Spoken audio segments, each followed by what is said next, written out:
भजन संहिता 19। सृष्टि में परमेश्वर की महिमा। आकाश परमेश्वर की महिमा का वर्णन कर रहा है और आकाशमंडल उसकी हस्तकला को प्रकट कर रहा है। दिन से दिन बातें करता है और रात को रात ज्ञान सिखाती है। न तो कोई बोली है और न कोई भाषा जहाँ उनका शब्द सुनाई नहीं देता है। उनका स्वर सारी पृथ्वी पर गूंज गया है और उनके वचन जगत की छोर तक पहुँच गए हैं।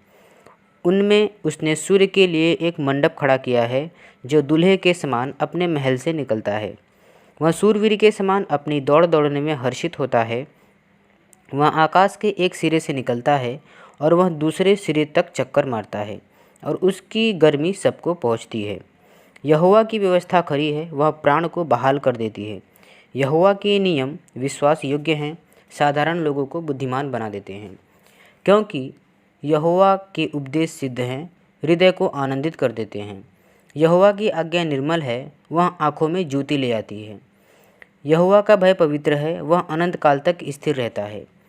यहोवा के नियम सत्य और पूरी रीति से धर्ममय हैं। वे तो सोने से और बहुत कुंदन से भी बढ़कर मनोहर हैं। वे मधु से और टपकने वाले छत्ते से भी बढ़कर मधुर हैं। उन्हीं से तेरा दास चिताया जाता है, उनके पालन करने से बड़ा ही प्रतिफल मिलता है।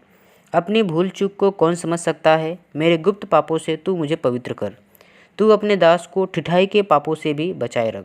वे मुझ पर प्रभुता करने ना पाए, तब मैं सिद्ध हो जाऊंगा और बड़े अपराधों से बचा रहूँगा।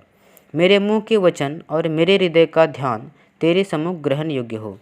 हे यहोवा परमेश्वर, तेरी चट्टान और मेरे उद्धार करने वाले। आमीन।